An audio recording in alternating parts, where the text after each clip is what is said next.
Campina Grande, quinta-feira, 7 de maio. Hoje celebra-se o dia do oftalmologista e também o dia do silêncio. E nós precisamos de atentar consideravelmente para determinados locais, quando visitarmos, atentarmos para esta recomendação em hospitais e também em igrejas. Silêncio, porque nós precisamos de respeitar aquele clima, aquele ambiente em que nós estejamos participando de alguma visita hospitalar ou de um culto que prestamos a Deus. Portanto, nesse dia do silêncio, faço esta recomendação para todos que estão conosco. Logo mais, estaremos ouvindo o pastor Marcos, que foi o preletor pela ocasião do aniversário da celebração do 35º aniversário do programa Opção para a Vida, no mês de abril próximo passado. Nós celebramos este culto de ações de graças no domingo, dia 19. E eu espero que você seja profundamente abençoado, principalmente você que não participou daquele culto. Receba a palavra que será ministrada pelo pastor Marcos, da Igreja O Brasil para Cristo, a quem agradecemos a sua participação naquele culto de ações de graça. Você também ouvirá ainda o conjunto coral Sarah Calley, que naquela noite abrilhantou o louvor, cantando belíssimos e inspirados hinos para a glória e honra do Senhor Jesus. Quero deixá-los com o conjunto coral Sarah Calley.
O Evangelho, segundo escreveu Mateus, capítulo 10, diz assim: o que lhes digo às escuras, repitam à plena luz, e o que é dito para vocês ao pé do ouvido, proclame dos telhados. Amém? Então, primeiro versículo, passa um pouquinho aí, vamos lá para 1 Tessalonicenses, o capítulo 1, do verso 1 ao verso 10. Diz assim: Paulo, Silvano e Timóteo, a igreja dos Tessalonicenses, em Deus Pai e no Senhor Jesus Cristo. Que a graça e a paz estejam com vocês. Sempre damos graças a Deus por todos vocês, fazendo menção de vocês em nossas orações, e sem cessar, lembrando-nos diante do nosso Deus e Pai da operosidade da fé que vocês têm e da dedicação do amor de vocês e da firmeza da esperança que tem em nosso Senhor Jesus Cristo. Sabemos, irmãos amados por Deus, que Ele os escolheu, porque o nosso Evangelho não chegou a vocês somente em palavra, mas também em poder, no Espírito Santo e em plena convicção. E vocês sabem muito bem qual foi o nosso modo de agir entre vocês, para o próprio bem de vocês. E vocês se tornaram nossos imitadores e do Senhor, recebendo a palavra com alegria que vem do Espírito Santo, apesar dos muitos sofrimentos. Assim vocês se tornaram modelo para todos os crentes na Macedônia e na Acaia, porque a partir de vocês a palavra do Senhor repercutiu, não somente na Macedônia e na Acaia, mas a fé que vocês têm em Deus repercutiu em todos os lugares, a ponto de não termos necessidade de dizer mais nada a respeito disso. Olha, irmãos, que coisa linda aqui na igreja de Tessalônica, né? Quando Paulo, ele vai dizer que a fé daqueles irmãos, né, gerada através do Evangelho, repercutiu de tal forma que eles não tiveram mais necessidade de dizer mais nada a respeito disso. Verso 9. Porque no que se refere a nós, as pessoas destes lugares falam sobre como foi a nossa chegada no meio de vocês e como, deixando os ídolos, vocês se converteram a Deus para servir o Deus vivo e verdadeiro e para aguardar dos céus o seu Filho, a quem Ele ressuscitou dentre os mortos, a saber, Jesus, que nos livra da ira vindoura. Amém? Os irmãos podem se assentar.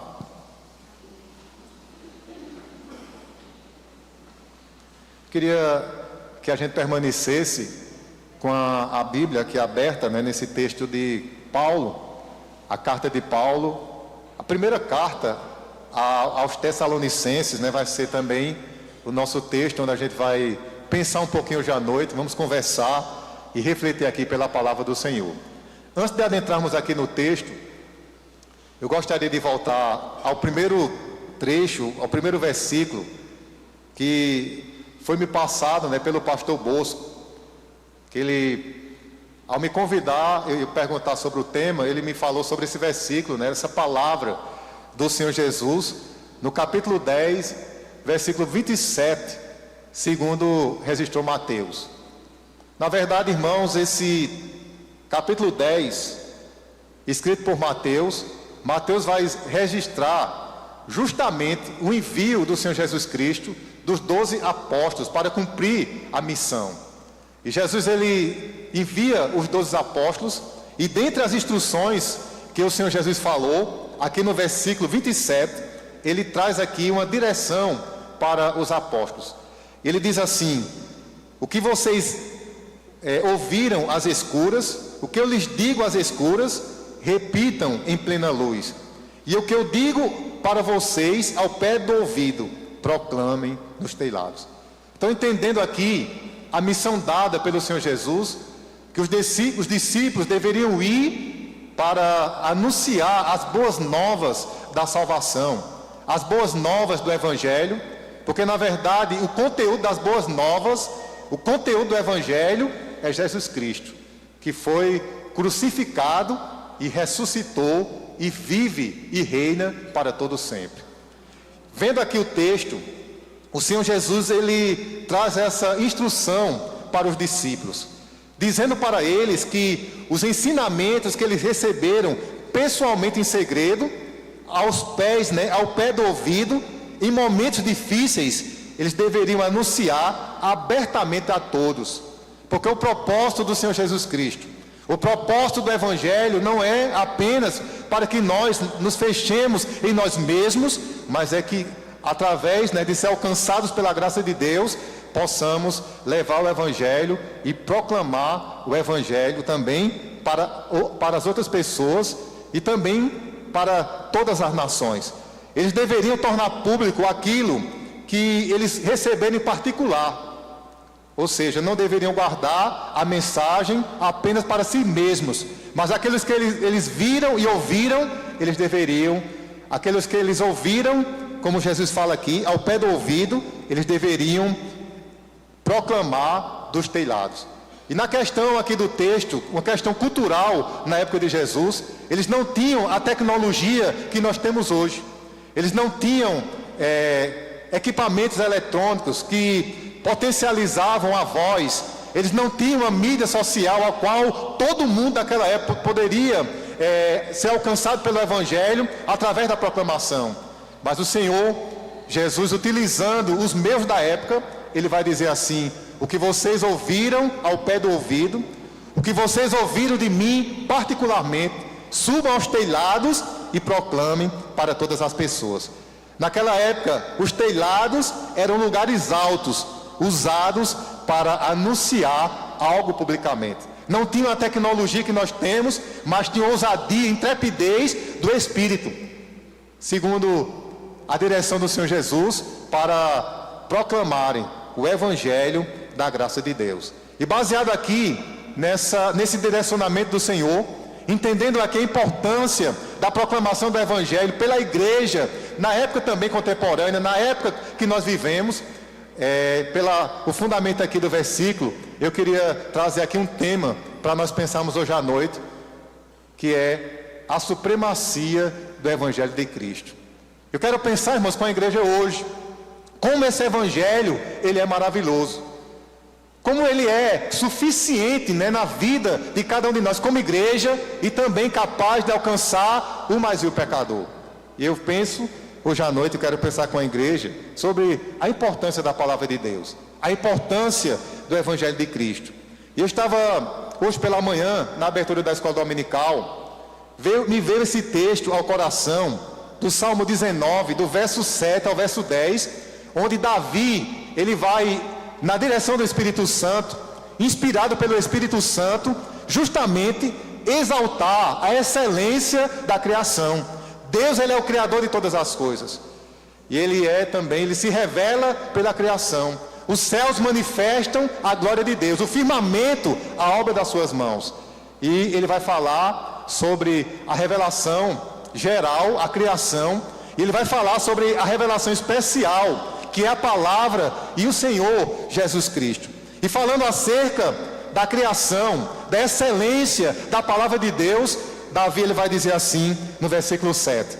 Eu vou ler para os irmãos, para a gente se situar aqui apenas no texto depois de 1 Tessalonicenses, mas Salmo 17, do versículo 7 ao versículo 10, Davi, naquele momento, na direção do Espírito Santo, ele vai dizer assim: a lei do Senhor é perfeita e restaura a alma. Olha, irmãos, que coisa maravilhosa. A lei do Senhor, a palavra de Deus, ela é perfeita e restaura a alma. O testemunho do Senhor é fiel e dá sabedoria aos simples. Os preceitos do Senhor são retos e alegram o coração. O mandamento do Senhor é puro e ilumina os olhos. O temor do Senhor é límpido e permanece para sempre. Os juízos do Senhor são verdadeiros e todos igualmente justos. O verso 10, Davi falando acerca dos preceitos do Senhor, acerca da lei do Senhor, dos seus princípios e mandamentos, ele vai dizer assim: são mais desejáveis do que o ouro, mais do que o ouro depurado, do que o ouro refinado, são mais doces do que o mel e o destilar dos favos. Assim, irmãos, é o Evangelho. Assim deve ser a palavra de Deus para aqueles que creem no Senhor. Entender, irmãos, essa importância do Evangelho, que na verdade é mais precioso do que o ouro, e muito mais, diz o texto aqui, muito mais do que o ouro depurado, e mais doce do que o mel, o destilar dos favos. Então é falar sobre a palavra de Deus. O fato de nós estarmos aqui hoje à noite foi por causa do Evangelho. O fato de estarmos aqui nesta noite com nossos desafios, com nossas realidades, cada um de nós individualmente, nós vemos aqui porque um dia o Senhor nos alcançou pela sua graça. Um favor imerecido, Ele nos alcançou pela revelação do seu Evangelho, pela revelação da sua palavra. E por isso hoje à noite podemos, irmãos, exaltar ao Senhor pelos 35 anos do programa Opção para a Vida, mas também podemos exaltar ao Senhor por tudo que Ele tem feito em nossas vidas, individualmente, pelo poder do seu Evangelho, porque até aqui Ele tem nos sustentado individualmente, coletivamente como igreja, pelo poder da sua palavra. Se não fosse a palavra de Deus, com certeza, nenhum de nós estaremos aqui, porque Ele é o alimento para a nossa alma. A palavra de Deus, ela traz direção. A palavra de Deus, ela sustenta a vida daqueles que creem no Senhor Jesus Cristo. Na verdade, falando sobre supremacia do Evangelho, a gente pode entender que o Evangelho, ele é poderoso para transformar não só a vida de um indivíduo, de um pecador, mas na verdade de uma comunidade inteira. John Stott, que é um teólogo contemporâneo, ele pode ensinar também sobre essa verdade, quando ele, nos seus ensinos, ele trazia assim o entendimento que o Evangelho não apenas transforma indivíduos, mas na verdade ele impacta comunidades. Se nós queremos, irmãos, ver a nossa nação transformada, precisamos pregar o Evangelho. Se nós queremos ver mudança na sociedade que nós estamos vivendo, contemporânea, com seus desafios, precisamos levar o Evangelho, não apenas aos pés dos ouvidos, mas na verdade proclamar nos eirados, proclamar aos telhados, né? Utilizar, irmãos, os meios para que o Evangelho venha ser proclamado nos 4 cantos dessa terra. Eu entendo, irmãos, o valor, na verdade, que Deus constitui também através, né, de homens que Deus coloca lá como políticos para governar a cidade, governar um estado, governar a nação. Mas eu creio piamente pela palavra, né, que a mudança plena numa sociedade parte a partir da proclamação da palavra de Deus. E aí a gente pode, hoje à noite, entender, irmãos, a importância do programa Opção para a Vida. A importância dos irmãos do pastor Bosco, de Joacil, dos pastores, dos irmãos que têm envolvimento não só com a Opção para a Vida, mas muitos programas que exaltam o nome do Senhor. A importância, irmão, de nós proclamarmos o Evangelho. E quando nós olhamos para nós como igreja, muitas vezes, irmão, nós estamos tão acomodados na geração que nós estamos vivendo. E é importante nós entendermos a nossa responsabilidade individual, que não é apenas do pastor Bosco, não é apenas da equipe do Opção para a Vida, mas irmãos, começa a partir de cada um de nós, lá na nossa casa, lá no trabalho, lá na universidade, lá na nossa vizinhança, no meio da nossa comunidade, a gente entender a importância que cada um de nós temos também na proclamação e também de levar o Evangelho de Cristo às pessoas, irmãos, numa sociedade tão caótica, tão difícil que nós estamos vivendo. O apóstolo Paulo, falando para um filho na fé, um discípulo Timóteo, ele vai dizer que os últimos dias seriam dias trabalhosos, seriam dias difíceis, uma mudança social, uma apostasia, e nós estamos vivendo esses tempos. Mas nós podemos, irmãos, aproveitar essa oportunidade que o Senhor está nos dando para sermos arautos do Senhor e proclamarmos esse Evangelho que é poderoso para transformar, primeiramente, a nossa vida, o nosso coração, e transformar a nossa casa, o nosso casamento, a nossa família, a comunidade onde a gente está, e por que não dizer toda essa nação que nós estamos vivendo com um tempo tão desafiador que nós temos contemplado. O Senhor nos chama pela sua palavra. Foi uma ordem do Senhor Jesus para os discípulos, também para a igreja, até a sua vinda, até a sua volta, que é aquilo que nós temos aprendido dele, devemos, irmãos, proclamar e falar também, para que as outras pessoas conheçam a bondade do Senhor. Nós falamos aqui através desses louvores, né, que nós cantaremos a bondade de Deus. E nós precisamos também anunciar a bondade de Deus até os confins da terra, aonde nós tivemos a oportunidade, nós levarmos, né, esse Evangelho, né, puro, simples.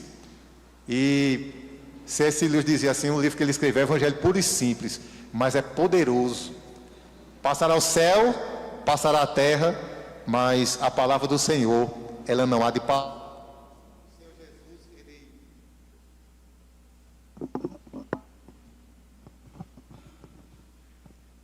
O Senhor Jesus, ele falou na sua palavra, né?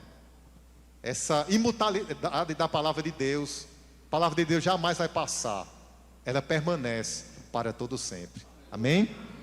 E aí, nesse primeiro momento, entendendo do versículo, né, do tema, que é importante nós proclamarmos o Evangelho, entendemos a suficiência e a supremacia do Evangelho de Cristo, que a palavra de Deus, ela não cai por terra, ela não volta atrás. Aquilo que o Senhor fala, Ele é fiel para cumprir. Aquilo que Ele promete, Ele é fiel para cumprir.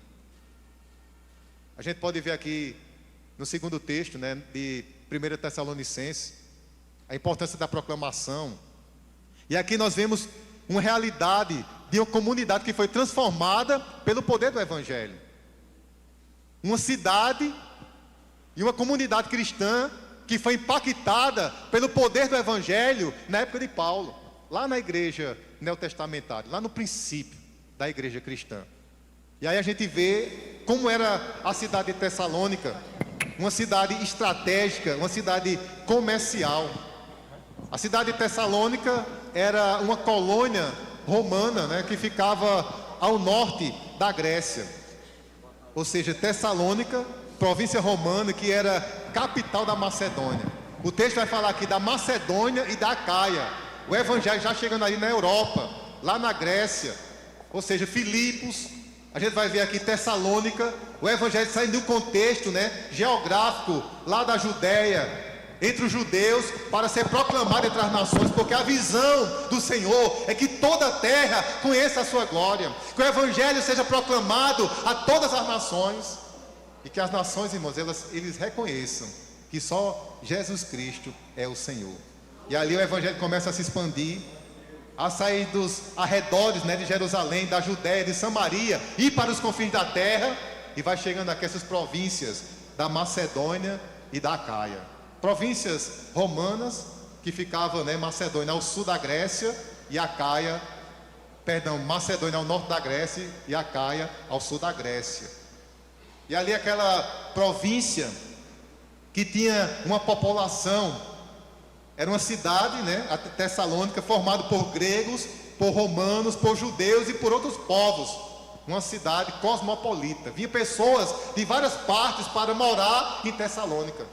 E aí a gente vê o contexto daquela cidade, por ser uma população diversa, por ser uma grande cidade naquela época, né, de importância geográfica, estratégica e comercial. Também havia naquele lugar uma forte influência religiosa e grande idolatria.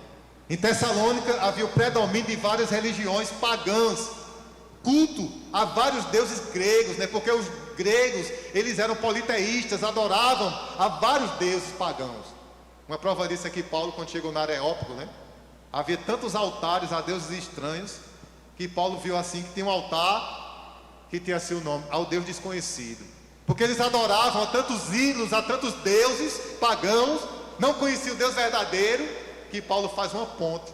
E ele diz: esse Deus verdadeiro que vocês não conhecem, e prega o evangelho para os gregos.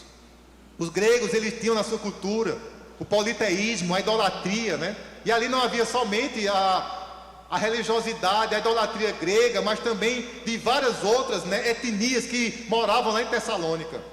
E aí havia vários cultos, né, trazendo ali o sincretismo religioso, mistura de crenças, de religiões e também o paganismo e idolatria na cidade de Tessalônica. É assim um ambiente, né, que vai chegar o evangelho. A gente olha para a nossa realidade, nós não sabemos dimensionar e caracterizar os contextos, né, lá de Tessalônica com o contexto que nós estamos vivendo. Se a nossa época ela é mais idólatra do que aquela época, ou se aquela época era mais idólatra do que a gente, mas na verdade o ser humano é o mesmo, com seus ídolos, com a idolatria, com seus sincretismos, com suas tendências à adoração a deuses pagãos, por não conhecer o verdadeiro Deus, adoram a si mesmos e também a deuses que na verdade não são verdadeiros deuses. Por isso precisam conhecer o verdadeiro Deus e a Jesus Cristo, o nosso Senhor e Salvador Jesus Cristo. Eles eram religiosos, sincréticos, havia muita idolatria, e não somente uma questão pagã naquela cidade de Tessalônica, mas havia também uma forte perseguição aos cristãos. Se você pode ler em casa, se nós fôssemos ler aqui o texto, Atos 17, de 1 a 10, nós vamos ver que Paulo, ele passou pouco tempo em Tessalônica. 3 sábados pregando o evangelho nas sinagogas dos judeus. E ele começou a pregar, os judeus começaram a se converter, gregos influentes começaram a se converter, e aí veio uma forte perseguição, e Paulo precisou sair fugindo daquela cidade, em fuga à noite, para que eles não viessem tirar a sua vida. Incitaram as multidões, os judeus incitaram a multidão contra Paulo, criaram um tumulto na cidade e atacaram a casa de Jason, onde Paulo e Silas estavam hospedados. Eles precisaram sair às pressas, para não serem mortos naquela ocasião. Sabemos que lá na frente Paulo foi martirizado. A vida de Paulo foi uma oferta ao Senhor. Paulo foi guilhotinado, mas dizendo assim: combati o bom combate, acabei a carreira e guardei a fé. Porque Paulo tinha convicção dos galardões e da coroa que estava reservado para ele, quando ele chegasse na glória celestial. Então, esse contexto que o evangelho chega em Tessalônica: religiosidade, sincretismo, idolatria, forte perseguição aos cristãos. E aí, como foi que o evangelho chegou em Tessalônica? Através de Paulo, através de Silas e através de Timóteo, na segunda viagem missionária. Segunda viagem missionária de Paulo, cerca do ano 50 a 52, da era cristã. Eles, na segunda viagem missionária, implantam a igreja em Tessalônica. Por isso aqui nós vemos os remetentes aqui, na verdade, os autores da carta, Versículo 1 do texto aí de 1 Tessalonicenses. A palavra vai dizer aqui, Paulo, você pode acompanhar na Bíblia, 1 Tessalonicenses capítulo 1, versículo 1, Paulo não vai dizer aqui servo, Paulo não vai dizer aqui apóstolo, porque Paulo, aos Tessalonicenses, ele não precisou argumentar a sua autoridade apostólica, como em outras cartas. Ele vai dizer Paulo, Silvano, que na verdade é um nome romano de Silas, Paulo, Silvano e Timóteo, a igreja dos Tessalonicenses, em Deus Pai e no Senhor Jesus Cristo. Aí ele vai trazer aqui os autores da carta, ele vai trazer aqui a saudação que era comum de Paulo, quando ele escrevia para as igrejas, que a graça e a paz estejam com vocês.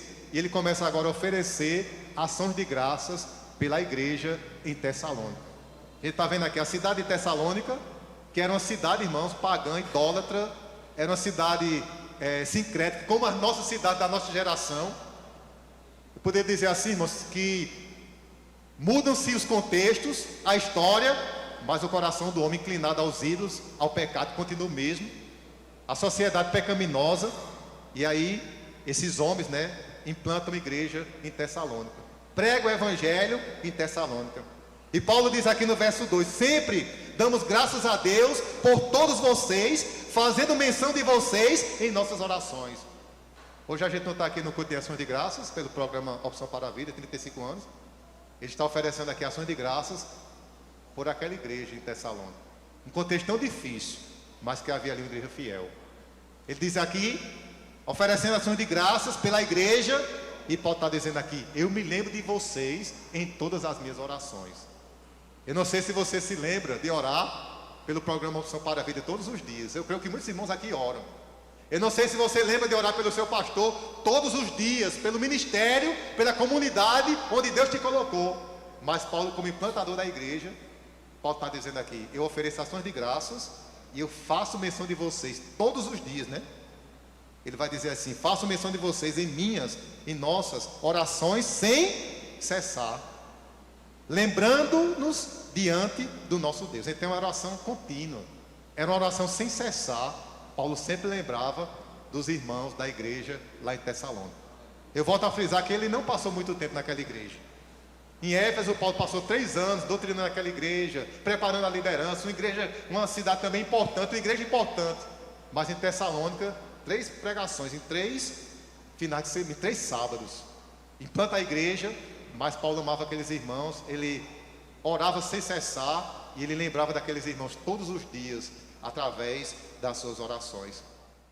Vamos ficar devendo a conclusão desta mensagem para o nosso próximo programa. Só tenho que agradecer a todos que estiveram conosco. Tenham todos um dia abençoado e até amanhã, se Deus quiser.